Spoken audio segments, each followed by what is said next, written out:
Get your day started right. From our shack to yours, this is Coffee and Ham Radios. We are live in 5, 4, 3, 2, 1. Good morning, everybody. That was our first official transfer from Carstream to Carstream at the car to car. Good morning. Morning, Wayne. Tio, Tim. We're here on May 29th, day 3 of the YouTubers Ham Fest of 2022, and we have our good friend Wayne from Elecraft is here to hang out with us today. So howdy, Wayne. Hi, guys. And then somehow Jim and Tio joined in the fun as well. So I'm hearing an echo. Uh-oh. Do you have another window open that might be playing the stream? Let's see. Well, would you look at that? I don't think I do. He looks like he's awake mostly. Somebody Hold listens. on, maybe I've got the. Nice shirt, Chuck. Thanks for sharing. What's that? Nice shirt. Oh, I was just Glad he's got a shirt on. I did. I had the live stream up. All right, so you should be good now then, huh? Are you copying me now? We are copying. Yes, sir. Good. Well, that was creepy. Well, I'll tell you, it happens to everybody, and when it happens to whoever's hosting, it is extra confusing because you don't you don't know where it's going. One of those long delayed echoes, those LDEs. Yeah, well, I'm glad we got it sorted out. But once again, we're joined by our buddy Wayne here from Elecraft. So thanks for joining us, Wayne. It's awesome to be here again. I'm trying to remember what was the date of that last time we were here. It was a while ago. About 9 Yeah, when months. I ran into the Elecraft booth at Hamvention, they were all telling me that they were really excited to see you on the show, and they were telling me that you had a good time, so I was happy to hear that. I did look for you, but you were busy doing K4 firmware work, I heard. Well, it was that, and just like rolled the dice and took a chance on not going to Dayton because it's politics aside, it was likely that science was going to win, and there were going to be a few Ohioans who hadn't vaccinated. So we just decided to avoid the entire possibility. But it was disappointing not to go. On the other hand, I ended up staying here in California and talking to lots of people who were testing out a bunch of new firmware on the K4. That was fun. So we're on the verge of a new beta release, and that is always an adventure. I can imagine. I was telling Wayne beforehand, a couple of the fellers have tested positive after attending the Ham Fest. It was a topic of discussion on last night's happy hour, if I remember correctly. So. Yeah, in fact, we have a couple of close associates who went from California to the show, and they said that they were at very packed exhibitions, and they were the only ones who were vaccinated. And but even they got warnings about exposures on the plane flights back. So I guess we're not out of the woods. But it's good that the cases are mild these days, for the most part. Real quick, thank you, 3MMPG, miles per gallon, Rod, for the super chat. Don't touch that button. So is there like a click to donate link or something? There is, yes, sir. Tio, you want to explain it up? Yeah, sure. So you can support the channel with your donations. Tio, you're Hold on a second, echoing, Chuck. bro, It's Chuck. So Chuck, you're echoing, bro. So right below the video, there is a link where you can join the channel as a channel member. And then in the bottom of the chat, there's a little $ where you can do a super chat. And then we have a buy me a coffee banner going across the bottom. And those help us do our research and development for our antenna projects.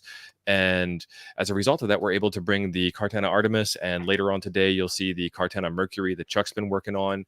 And those pair up very nicely with Elecraft radios, I've heard. So tell me about your antennas. I really don't know much about those. The Cartana? Yeah, I don't. Yeah. I haven't been paying that enough attention, I guess.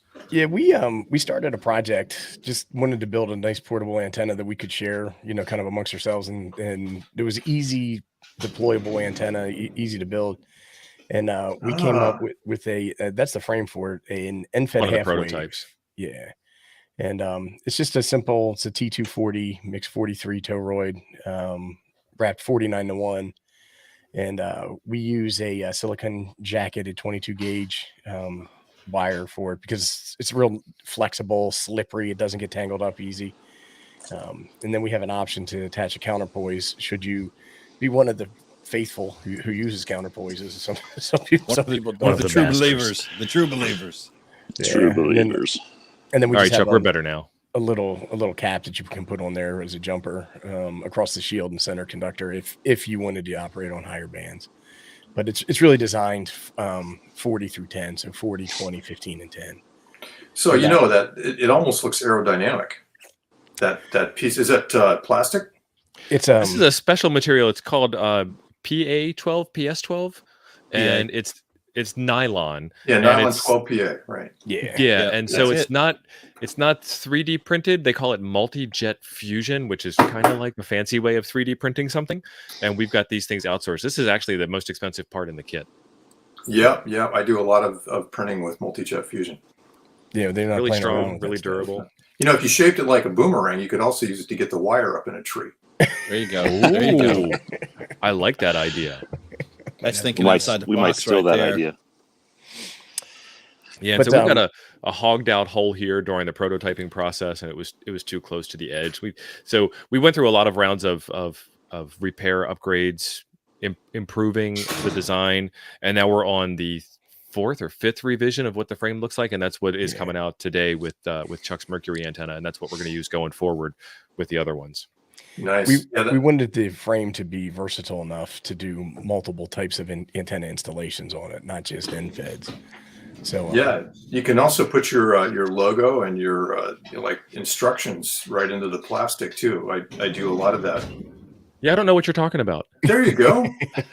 All right, now we see the business side of that thing. yeah, but it's been a really fun project that we kind of embarked on. That was totally accidental. A lot of people were like, "Hey, we're really interested in these antennas. Can I get one?" And so we said, "All right, well, let's try to make a batch of 50. There's no way that they'll want all 50 of them in 40 minutes, something like that. They sold out, and Yeah, You know, fast. that reminds me of when we started the NorCal QRP Club, and we all sat around at a fast food place after the very first meeting of the club, and they said, "Well, what are we going to do?" And I volunteered to design this little radio, the NorCal 40, and Doug Hendricks says, "Well, how many should we do? 25 or 50?" And we decided on 50, and like eventually we sold like, I don't know, 2,000 of those things. So yeah, it's easy to underestimate with club projects. Well, it's funny because we're going to need to order more of these things, and so we created a wait list, and the wait list filled up in an hour, and then so people were like, "No more, there's no more wait list. I'm not managing all this." And people are like, "Well, how do I get on the wait list for the wait?" Yeah. The wait list for the And wait then- list. That's exactly right. As you've experienced, Wayne, we've had some supply chain issues, and we actually have wire that has arrived that we ordered after wire that hasn't arrived yet. We've still got wire in the air on the way to my QTH here, on the way to worldwide headquarters of CAR, and it's kind of interesting. It's like we're just now managing inventory that we don't even have. Don't get me started on the supply chain. You'll regret it. Well, you know what our deal is? We want to bring kits to people so they at least make their first antenna, and maybe we're kind of bringing them along to make multiple different types of antennas in the builds. So the next one's going to be today it's going to be a 1-to-1 on the build. So they get to wind something different this time if they chose to do both. Stuff like that. Nice. That's my deal. Is I like making stuff. So Oh, it's awesome. I'm like you, Wayne, except I don't have your technology part of it for the radio stuff. Wayne's got some talent. Wayne's got some real I know talent. he does. Well, you know what? It's a lot of persistence and sweat, basically, is what it amounts to, and wearing lots and lots of different hats. Yep. And as if I didn't have too many hats, I decided to like try putting on a cowboy hat and writing a country song a couple weeks ago. Oh wow. Did you lose your truck and your dog? It's not that kind of country song. It's Okay. I have to admit, it's slightly subversive. Anyway, But Yeah, Chuck made a really good point. We have a lot of people who are reaching out to us and saying, "Hey, this is my first kit build. Will I be able to do it?" So we created kind of like a community aspect in our Discord, Toad's Discord, which is linked in the description below, where we have a whole section where people are doing their antenna builds and they'll take pictures and post it in there, and they'll ask questions and say, how do I do this, or what would I do here? We do have instructions and some build videos that people can follow as well. But so it's really turned into a pretty cool learning experience. And then we've gotten good feedback from people who've gotten them, like Tio mentioned, into the next revisions and stuff like that. So Cool. It's really been a fun kind of play along project for us. Speaking of getting on the air one way or the other, there's this massive CW contest going on right now. Oh, wow. This is the CW, like the CQ WPX contest. Yep. One of the biggest ones of the year, and the bands are hopping. So, ironically, some of your viewers who might be interested in my presentation about sunspots are probably like playing hooky from this from Coffee and Ham Radio, and are actually doing ham radio. Right. Well, yeah. The thing is, with the solar cycle being where it is, it's been pretty crazy. Some of the stuff. I have a friend who didn't operate for a while. He got sick, didn't operate for like 9 months, and then he just started up this week, and he was saying things like, "Man, I'm getting places in the world I never got before, and I thought my antenna was going to need work." And I'm like, "It's not your antenna, bro." Oh, I know. I was on 15 meters, like a couple of days ago, and at 11 p.m., like very strong Russian, European stations coming in. It's just kind of crazy. That's fantastic. You did put a. Oh, go ahead. I'm sorry. No, so it was like when I was a teenager, like in that year. Thank you, TC Fitz. I appreciate it very much. That's awesome.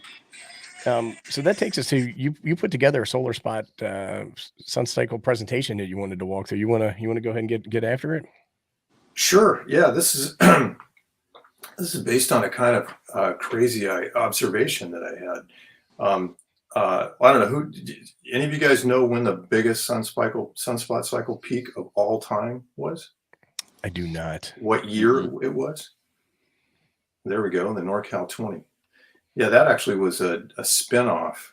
Well, I was trying to find the current one, and the website shows retired kits. So I didn't know if you had a current one. I didn't do the NorCal 20. They use very similar construction to the NorCal 40, which is the one I did. Did the NorCal 40, the Sierra, and the SST.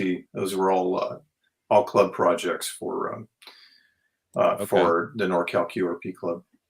And then later, it looks like a really nice kit. Yeah.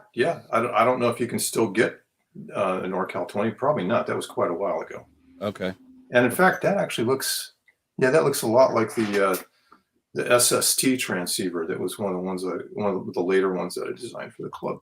This looks a bit more complicated than the Pixie. It is, yeah. Well, shall I go ahead and share my screen here? Yes, sir. Okay, let's see. So, share screen. All right, now it wants me to pick a window, so stand by. We're standing by. Howdy, Larry. Larry, good morning. Good morning, Larry. Larry knows that. Okay, you guys seeing my screen now? Yes, sir. Okay, so I threw this together last night. I've been thinking about this idea for a while. It's a question of is some of our history made by sunspots, right? Sunspots make history. So the talk actually has two titles. The one in the big letters says sunspots make history, which seems like a pretty bold statement. But if you read the fine print, the title is "Do Sunspots Make History?" Question. So clickbait. Yeah, it is. We'll see. You guys be the judge. After you see this presentation, we'll have a talk about it. All right. So I grabbed some sunspot cycle plots off the internet, of which there are many. And the first portion of the presentation here is about the years 1900 to 1955. Now, you can see that there's a peak every 11 years or so. And if you look closely at the purple line, you can see that most of the peaks are actually double. And so the first point that I'd like to call your attention to is 1912, when the Titanic sank. And you notice the sunspot cycle was at an extreme low at that point. Coincidence? So one has to ask the question, like, would that telegraph operator on board the Titanic have had better success getting ships' attention when they struck that iceberg if the sunspots had been more active? So this was definitely a low point in shortwave history, and it corresponded with a low in the sunspot cycle. All right, moving on. So one of the guys who probably was aware of this was Marconi. And in 1914, he actually built the first factory to actually build radios. And that was in England. And that was also about the time when World War I started. And there were hams back in those days. And as soon as the war started taking off, the sunspot cycle started going back up, and they needed hams, lots of them. So a lot of hams were drafted in for World War I, and eventually it peaked out in 1918, and World War I ended. And guess what? Sunspots started going back down again at the end of World War I. They didn't need hams anymore. There's a special symbol up there to the right that shows no hams. They didn't need them anymore. So the war ended. And by 1924, we were at a new low. And basically, there was a lot of challenge to science going on at that time. 1924 was the year that Tennessee claimed or decided that they couldn't teach evolution in schools. And there was a lot of other churn around the validity of science at that point. So no sunspots, no science. It was another dark time in our history. Okay, but shortwave radio was really taking off. As you can see, the sunspots were climbing, and by 1928, we were having a revolution in shortwave communication. Shortwave, that was the year that shortwave started to dominate over cable for telegraph installations. So for ship to shore and for intercontinental communications, shortwave took over as of 1928. It just became it was less expensive to install a wireless station than to run cable as of that year. So let's call it a revolution in shortwave. But then the sunspots went back down again. The stock market crashed in 29. The depression started, and we were in the depths of the depression in about 1934. And as you can see, that's also when the hams were the most depressed. We didn't have sunspots. So you're starting to see a pattern here. It seems like every 11 years we have a sunspot dip or a sunspot peak, and something else seems to corroborate that.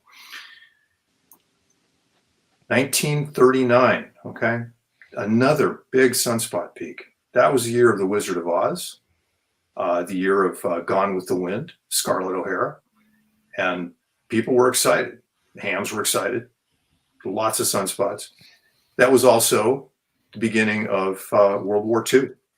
And once again, hams were called on, drafted in huge numbers, left their gear at home, went to Europe. That lasted for a while, but eventually the solar activity started to drop again, as you can see. And by 1945, 44, once again, they didn't need hams anymore. There were no sunspots. There was no HF activity, so the war had to be ended. Let's back up here. Okay, so once again, the numbers start climbing, and this corresponded with the baby boom. You had a lot of soldiers returning from World War II, a lot of hams returning from World War II, a lot of excited new dads, and you had a baby boom. Now, at the same time, Heathkit noticed this. Heathkit decided to actually sell their first electronics kit in 47. It was the Heath 01, which is that oscilloscope looking thing over on the left side of the screen. That's a 5-inch kit oscilloscope. They sold for $39.95. It that looks was like a HAL 2000 early edition. Yeah. So that's when Heath became the first electronics kit company. Was in 1947. So the boom lasted for a while. Heathkit's revolution lasted for a while, and gentlemen hams retired to their man caves and started doing radio. They had plenty of sunspots to do it in. Then things went downhill. Once again, sunspots went down and the malfeasance went up. And by 1954, we had Joseph McCarthy with the claiming that half the people in Congress were communist sympathizers. That was broadcast worldwide. Another low point in the history of electronic communication. And not surprisingly, the sunspots were at a deep low at that moment in time. Kind of a metaphor. That's interesting. Okay, so then we moved to the second half of the 20th century, and you'll notice that the biggest peak of all time actually happened in 1957, and that's the year I was born. That explains it. Pretty sure it's a coincidence, but I like to think it was fate. So there I am, 1957. That also, weirdly, is the year that single sideband was popularized. Single sideband killed ham radio. Yeah, I think it's FT8 that's doing it, but that's a different. That's a different. Oh, that's them's fighting words, Wayne. Them's fighting words. Yeah, I know. It's like stamp collecting. But anyway, single sideband was invented then, and I'm a dyed-in-the-wool CW guy, so I find that a kind of a bizarre coincidence. But that was also the sunspot peak, and people had a lot of fun that year. I had a neighbor who I met when I was 14, and I had just gotten my novice license, and we'll get there. But I went to his house. Well, he came to my house, actually. I had a break in the coax cable. Probably told this story last time. I had a break in the coax cable at my house for the TV, the cable TV line. And so my CW signal from my Heathkit DX20 was getting into televisions all through the neighborhood. Great. And this gentleman copied my call sign off of his TV, looked me up, and came down, introduced himself, and volunteered to help fix it, which he did. So that was and at that point he told me stories about 1957 when he would walk out in front of his house and stand on the lawn with a handheld, just like a CB walkie-talkie. It was an AM 3-watt CB rig with a whip antenna on it, and he would stand in his front yard in San Diego, California, and talk to guys in Australia. That's how big the sunspot count was, over 300. So I never forgot his description of using that handheld, and so you probably can see some of the pedigree of that conversation I had in 1971 with Elecraft's product line, KX2 in particular. Okay, so the 50s massive sunspot peak declined. By 1964, there was almost nothing left. There was no HF activity, and so they had to invent something new, and that's when the amateur satellite program was born, starting with Oscar 1. And you see a picture of Oscar 1 out there, a fantastic achievement. But actually, it had a CW transponder on 2 meters, and all it did was send HI did it over and over again for 3 weeks. And that's pretty much what Oscar 2 did also. Later Oscars were actually able to copy signals coming in on one band and then play them back on another band, which was really fun because of the Doppler effect. I remember listening to one of the Oscars on 10 meters, and people would transmit on 15 meters and then listen on 10 meters. And you'd have to keep your VFO moving in order to make contacts. And of course, it was all done manually in those days. But yeah, we needed satellites because the ionosphere just was not playing along. In 1970 is when I got my first license. I became a novice. I was WN6HQH, and what led up to that was that I learned Morse code in Boy Scouts. And then discovered that my middle school had a radio club. And so I was really good at Morse code, so I didn't read the study guide, and I actually failed the novice exam the first time, which, in hindsight was not a surprise. Didn't pay any attention to the study guide at all. So I took it again, passed, got my call sign. And just an odd coincidence here is that my business partner was WN6HHQ. And he was living in Southern California at the time. We're about the same age. So a couple of years later, I had my general class license. I started high school. I discovered girls and the Sunspot cycle, noticed and took a big dive. There was no need. Nice of it to take that time off for you so you could explore your. It really did. Yeah, there was probably mild substance, activity, and so it just kept on going downhill until I graduated from high school in '75, and then things started coming back up again just when we needed it to.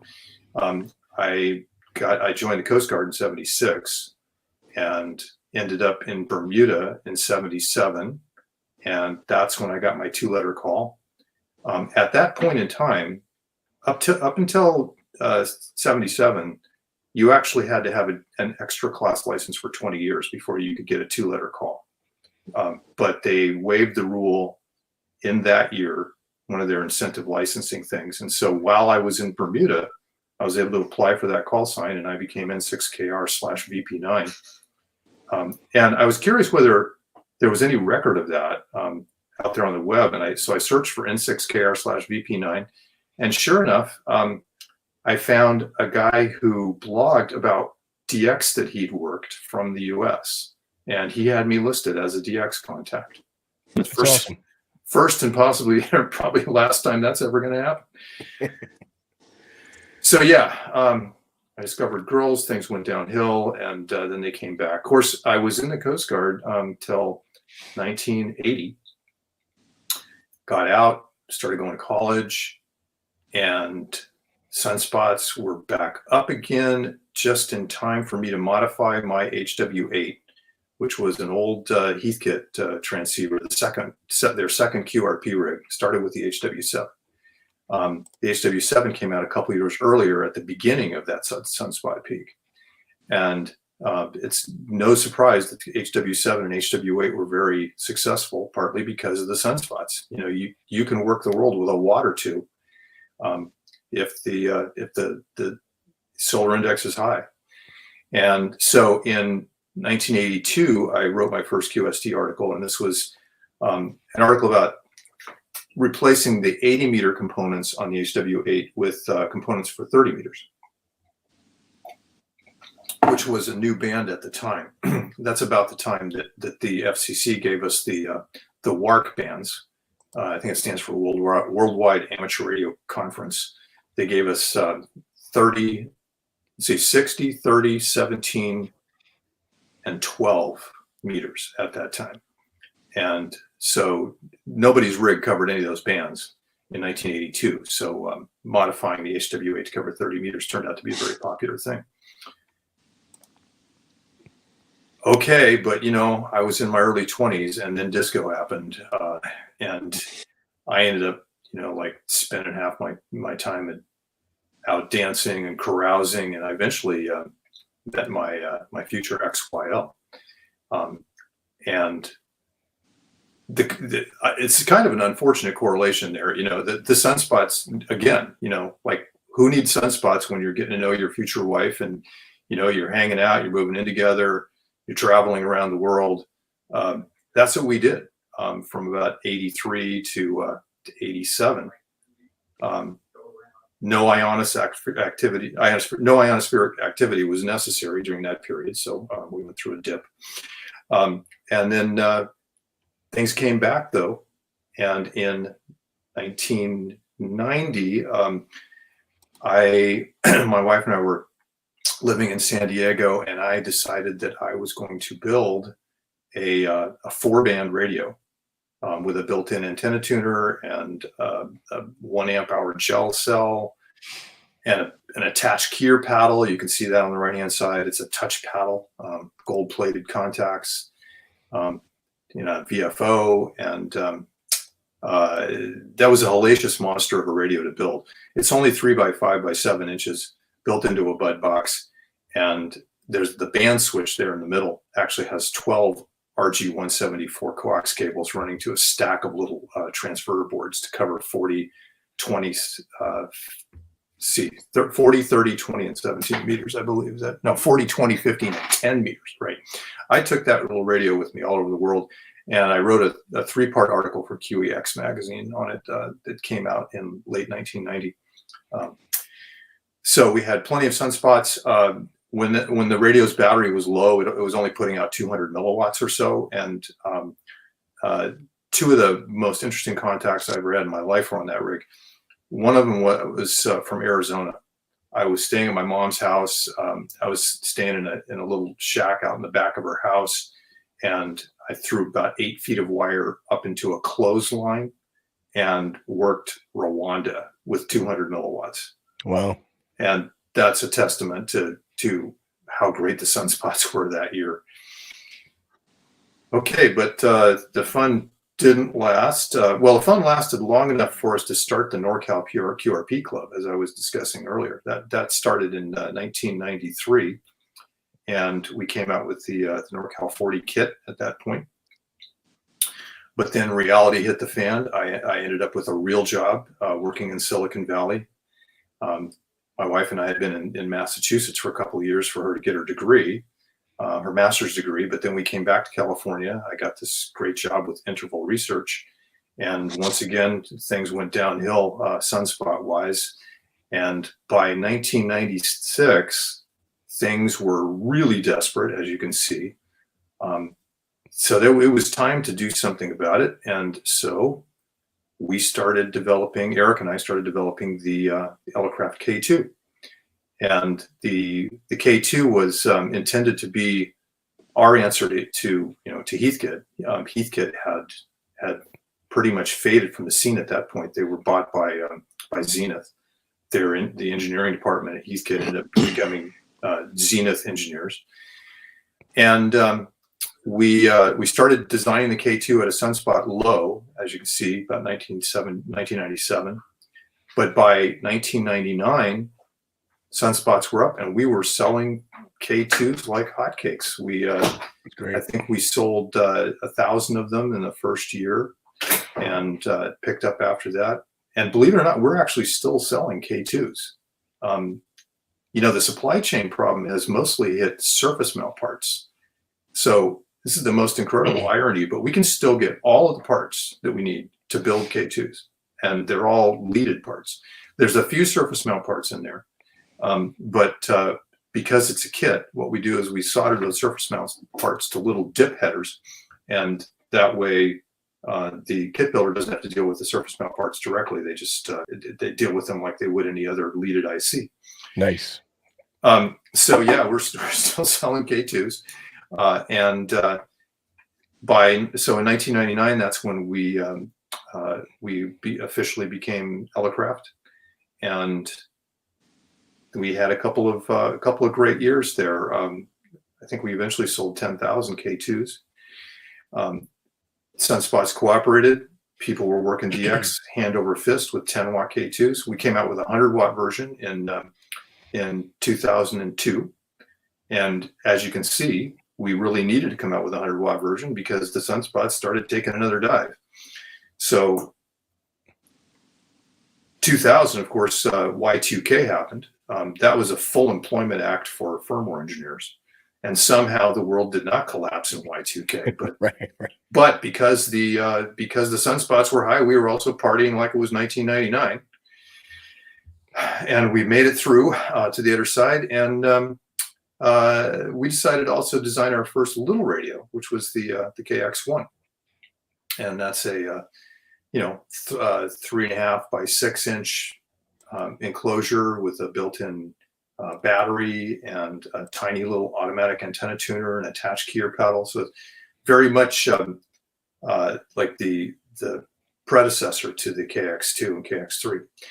But as you can see, the sun was no longer cooperating as of about 2004. Things took another big dive. We needed to really give it some encouragement. So we started designing the K3. K3 took about 4 years to develop. And by 2008, we were finished with it. And that's when the Great Recession kicked in. And, it was, there were, not only were there no Sunspots, but there was no capital in the market. People were going bankrupt left and right. It was a heady time.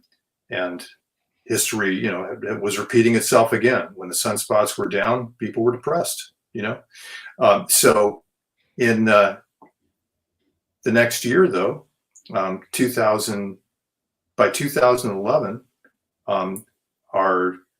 we realized that it was time to bring Sunspots back. It was time for a new QRP rig. And so we designed the KX3. KX3 came out in 2012, was a huge hit for us.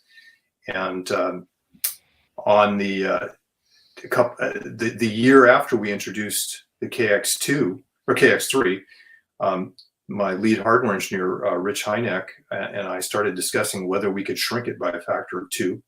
And there were still plenty of Sunspots. It was a good idea. So we shrank the KX3 and it became the KX2. As you can see, there's the radio is not much bigger than the microphone. That's a KX2 on the left side. So KX2 kept the Sunspot numbers high for another year. And then things really started to take a dive around 2015. Well, to quote my own slide here, tariffs, floods, fires, pandemic. My business partner's wife passed away after 2 bone marrow transplant attempts. We had general moral decay throughout the country. And then we had a supply chain collapse that rivaled anything, including world wars. And we are still in the midst of that supply chain collapse, which impacts everything. So the good news, though, is that we finished the K4 design. We announced it in 2019 at a dip in the Sunspots. And then by 2021, we were starting to ship K4s in volume. And it's no coincidence that the Sunspot cycle started coming back up. And in fact, I think there's widespread agreement that cycle 25, they have predicted it's going to be a lot higher than shown here on this chart, which was done back in 2020. Yeah, they're showing the acceleration of the Sunspots is going up faster than they predicted earlier in the cycle. So they have made changes to that prediction. Right. And I think it's pretty clear that the K4 is, has a big part in that. Yeah. So. Well, you've laid it out. I mean, there's evidence right here. You can't. I know. This has been almost 100 years worth of evidence that the K4. Exactly right. So I have no idea what's going to happen in 2025, 2026, but we're headed for another peak, and we may get there. We may get there faster than we think. Thanks to given how great the conditions have been lately, I think we can probably either it's some sort of weird anomaly that's related to the California drought or the midterm elections, or I have no idea what's going on, but the bands are hopping. And just for my final slide here, I'm going to put a question mark on that. Nobody knows what's going to happen in the world. Nobody knows what's going to happen with supply chain. What I would here, I added a final slide here with nothing on it, and I would encourage you guys to go back and look at the past 30, 40 years. Did your lives change because of sunspots? Now, of course, it mostly applies to HF guys, but your antenna is an HF antenna. I assume there's a bunch of HF ops listening to us right now, and you may scratch your head after seeing this presentation and wonder, like, do sunspots actually cause history to be made? Yeah, it's crazy, but it's easy to see that they're, I know you're kind of tongue in cheek asking the question, but when you look at things like World War events and enhanced communications, it obviously played a factor. I mean, it would have had to, right? Yeah. The other thing is, thank you for showing the presentation. I enjoyed it. Is that I'm sure most of us who are into ham radio and into YouTube remember, a couple of years ago, there's a ton of YouTube hams, professing that the bands weren't actually dead, that it was all a clever ruse. And they were like, you just need to go out there and turn on your radio and communicate. And as evidence, they would show contest weekends. And they would show Sure. band scope filled with activity, and the second the contest was over, it would drop down. And it's like, there's no magic switch to turn the bands on and off. Right. When more people are operating, the chances of making a contact go up. There's no question about that. But there is a thing called propagation, and there is a thing called the ionosphere, and it is impacted by a thing called the sun. And what Wayne just showed us is that, historically, there are trends and patterns where propagation and communications are enhanced, and there's times where they're depressed. And well, kidding aside, I do see correlations there. In fact, the presentation I didn't start working on a presentation until about 6 o'clock last night, and that's when I realized that my crazy theory might actually be correct. Like just looking at the oscillations in my own fortunes, my life, my Elecraft's fortunes, and world events. It just became clear that there really was something going on there. Surprisingly. We're not supposed to be affected by ionization directly as human beings, unless we don't wear enough sunscreen. But right. Yeah. Well, you never know, right? I mean, it is interesting, and I know what I'll be doing later. I'm gonna go back and look at the solars. Now, when did I do that? I'd be really curious to know. Yeah. So if you guys find either a strong correlation or a strong anti-correlation between the events of your own personal lives and the sunspot cycle, let me know. It's just a crazy theory right now, and it could be all coincidence. I could be completely all wet, but it was fun going through and seeing how the times of my life when I needed radio the least were times when there was just no ionospheric propagation whatsoever. So it is true, though, that even in the sunspot cycle dips, there are still daily peaks that can be much higher than average. And there's still a lot of fun to be had. And, like I've always said, especially with QRP, going out hiking and finding, unusual places to operate. Like, I live in Belmont, California, and it's on the west side of the San Francisco Bay. And, if the sunspot cycle is in the tank, and I work a guy in Fremont across the bay on 40 meters when I'm out on a hike, that's DX. You just have to change your definition of what DX is. And that way you don't have to get depressed about it. Well, I think the thing is, like, right. Just remember you're out there to have fun, and some people's holy grail of ham radio is making a DX contacts. There's plenty of cool things that you can do in ham radio, in all types of ranges across all the different bands that we have access to.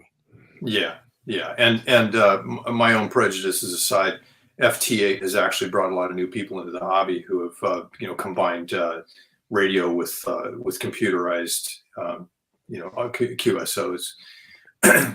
So Yeah, the cool thing about it is being a weak signal mode is that you can use that in HOA areas, where you have super compromised antennas and mhm. potentially places where you have super high noise floors because everybody's got grow lights or something like that. So it has been cool from that. Yep, you're absolutely right. But see, again, I go back to that. That's why, based off of what Wayne was showing us, people were saying those bands were dead. People who've lived through multiple solar cycles as operators and had those experiences, and then saw what they did in cycle 24. They would make statements like that. It wasn't, saying that the ham radio is binary, that you can't operate during a depression, but you just have to change your paradigm and change the way that you operate, and you'll be good to go. Yeah, and here's some more evidence. We sell lots of KX2s to the special forces guys, in the Army, etc. And That's it. I'm buying one. Pardon? I was joking. I said, "That's it. I'm buying one." I didn't realize they were spec ops. They are. There's a commander in special forces who has become kind of an evangelist for the KX2, and his so he started by outfitting his whole team with them, and his reason for doing that was that the man-pack radios that they carry weigh like 20 pounds, and they put out a little bit more power than a KX2, but a KX2 will put out 10 watts from its internal battery for quite a while, and it's all modes and it's all bands, and it covers all the Mars bands, and it covered the military bands. And so, Jesse told me that they jump out of helicopters with KX2s. They like ford piranha-filled rivers with KX2s. They crawl around on their stomachs in the bayous of Louisiana during training missions. They've taken them to Guyana or Suriname, and they've used them in Iraq. And he said that he's recently retired from direct field operations himself, but now he's going to be managing the Army's resurgence of use of HF. Oh, wow. And he got the KX2 approved for COTS purchase, which is common off-the-shelf equipment. And so this is not what we set out to do. we were not trying to design a radio that was going to be optimal for military use. But the fact is, hey, John, I saw your comment there. John says I'm in a piranha-filled river with my KX3. Yeah. So the KX2 weighs 1 pound. The man-pack radios weigh 20 pounds. And the man-pack radios are obviously designed to, to some kind of incredibly stringent mil spec, like where they have to be waterproof and, pressure resistant, and they have to have, a certain amount of shock testing. But Jesse says, they jump out of helicopters with their KX2s in Pelican cases, and they haven't broken a single one of them yet. He said the KX2s were holding up better than they were. These guys who were almost aged out of their deployments. So we're quite proud of that and quite surprised. But we're working with them to do things like modify the firmware so that a lot of the fun features of the KX2 that the military doesn't need will be disableable in a menu entry. They're just like non-special ops functions. If you accidentally touch the switch, it'll remind you of that. And they want some. They'd be interested in some new heat sinking technology, 3D printed aluminum pin cushion heat sinks, like the kind you see on big microcontrollers and graphics chips. So we're going to be doing some experimentation there. That's another thing you can do with 3D printing is do optimal heatsink design, things that would be impossible to do with machining. Well, you also talked a little bit about the wattage and the power levels, and the thing I think a lot of hams, I joke around about cheap HTs, right? And so here's the parallel. Like a lot of people are like, I got my Baofeng, it's an 8-watt HT radio, and it they'll say it's so much better than the Yaesu, for example, because it's only a 5-watt. And the conversation you have to have, and it translates into HF radios, is that 10 clean watts that is used through good engineering is better than 20 watts of, poorly engineered radio or solution that splatters across multiple frequencies. And I think a lot of times that concept gets maybe like the solar cycle gets lost on certain people where they just see a number and they think bigger is better. Well, 10 watts is also only 3 dB down from 20 watts. Right. And that's 1/2 of an S unit. Where it does start to matter is when you're right at the noise floor. When you're right at the noise floor, you want you want the transmitter to be using really effective speech compression, and you want the receivers to have really narrow bandwidth, filter settings. So this is why on the KX2, actually on all our radios, we have this function called APF for audio peaking filter, and that filter is specifically designed to be used when you're listening to weak signals right at the noise floor.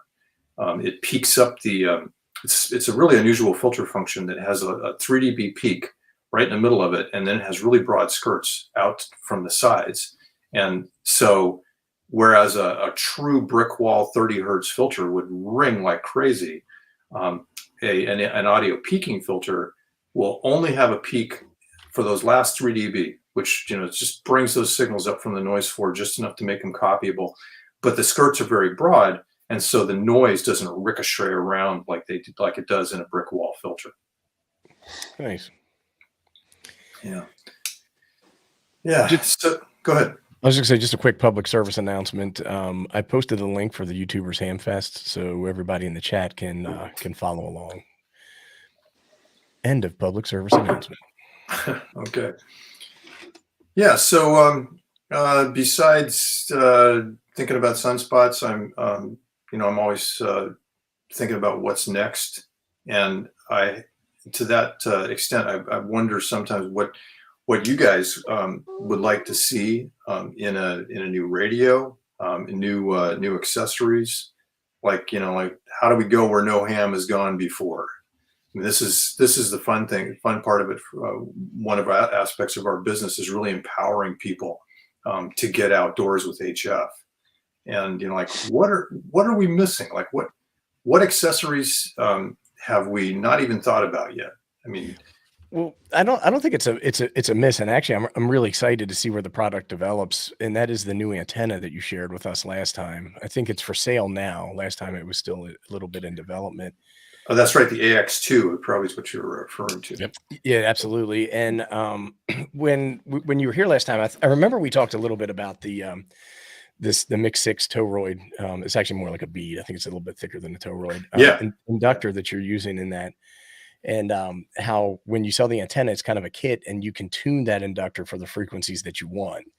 I think your background in CW really bleeds through there, right? Because you're looking at a kind of a narrow slice of the band for exactly where you want to operate and get maximum efficiency, which is cool.